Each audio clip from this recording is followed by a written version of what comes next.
Sumpah Pemuda.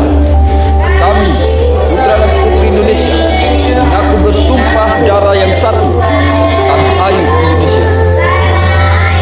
Kami, putra dan putri Indonesia, mengaku berbangsa yang satu, bangsa Indonesia.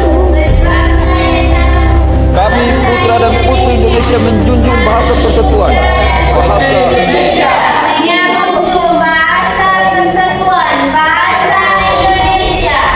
Assalamualaikum warahmatullahi wabarakatuh. Halo semuanya. Pada kesempatan kali ini kami akan membahas tentang peristiwa yang bersejarah yang sangat penting bagi bangsa Indonesia. Tuan-tuan pun telah mengetahui, pemuda Indonesia sedia mati untuk kemerdekaannya. Dengan penderitaan yang tidak sedikit daripada pemuda-pemuda Indonesia datang dari seluruh lapisan bangsa, datang dari seluruh daerah bangsa.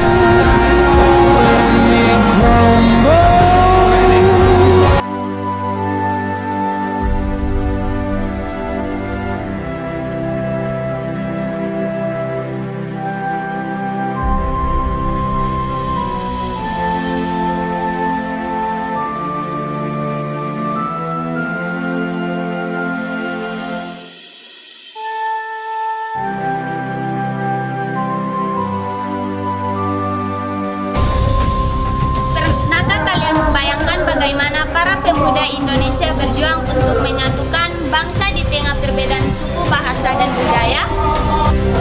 Ya, peristiwa itu dikenal dengan nama Sumpah Pemuda yang lahir pada tanggal 28 Oktober 1928 dalam Kongres Pemuda II di Jakarta. Melalui video ini kami akan menceritakan latar belakang terbentuknya Sumpah Pemuda, tokoh-tokoh yang berperan serta arti pentingnya bagi persatuan bangsa Indonesia. Ya, saya akan memaparkan tentang sejarah Sumpah Pemuda. Sumpah Pemuda lahir pada 28 Oktober 1928 dalam Kongres Pemuda II di Batavia, sekarang Jakarta. Sebagai tonggak penting dalam perjuangan kemerdekaan Indonesia, para pemuda dari berbagai daerah bersatu mengikrarkan satu tanah air, satu bangsa, dan satu bahasa, yaitu Indonesia, sebagai simbol persatuan dan semangat kebangsaan. Sejarah Sumpah Pemuda. Sumpah Pemuda lahir dari Kongres Pemuda II yang digagas oleh Persatuan Pelajar-Pelajar Indonesia atau yang biasa dikenal dengan PPPI dan dihadiri oleh berbagai organisasi pemuda seperti Jong Zava, Jong Sumatran Bon, Jong Bataks Bon, dan lainnya. Kongres ini berlangsung pada tanggal 27 sampai 28 Oktober 1928 di 3 tempat berbeda di Batavia, sekarang Jakarta. Pada rapat ketiga tanggal 28 Oktober 1928, tulisan Sumpah Pemuda diucapkan sebagai ikrar persatuan oleh para pemuda yang hadir. PR Supratman mempersembahkan lagu Indonesia Raya pada penutupan kongres yang kemudian menjadi lagu kebangsaan Indonesia. Makna dan tujuan Sumpah Pemuda ialah menyatukan perjuangan bangsa Indonesia dalam melawan penjajahan, menekankan kebanggaan dan pentingnya bahasa Indonesia sebagai bahasa pemersatu bangsa, menjaga keutuhan bangsa dan menumbuhkan rasa nasionalisme di kalangan generasi muda. Tokoh-tokoh penting dalam Sumpah Pemuda: Muhammad Yamin, penyusun ikrar Sumpah Pemuda dan pendukung. Muhammad Yamin, penyusun ikrar Sumpah Pemuda dan pendukung bahasa Indonesia sebagai bahasa nasional. Sarmedi Mangunsarkoro, aktivis pendidikan yang menekankan pentingnya pendidikan kebangsaan. Toyadora Ati Salim, Doli Salim, melantunkan lagu Indonesia Raya meskipun ada larangan dari penjajah. Amir Syarifuddin, wakil ketua Jong Batak Bon dan kontributor ide dalam perumusan Sumpah. PR Supratman, pencipta lagu Indonesia Raya menjadi simbol kemerdekaan. Soenario Prof. Mr. Soenario Sesplidoryo, penasehat panitia dan tokoh penting dalam perumusan sumpah. Yang perlu kalian ketahui, Sumpah Pemuda bukan hanya sekedar sejarah. Ia adalah pengingat bahwa Indonesia lahir dari keberagaman, namun disatukan oleh pemuda-pemudi.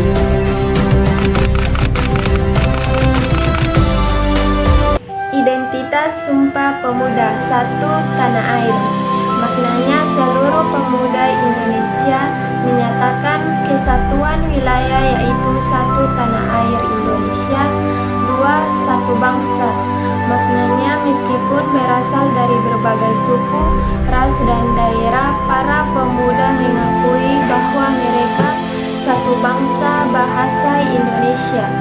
3. Satu bahasa persatuan.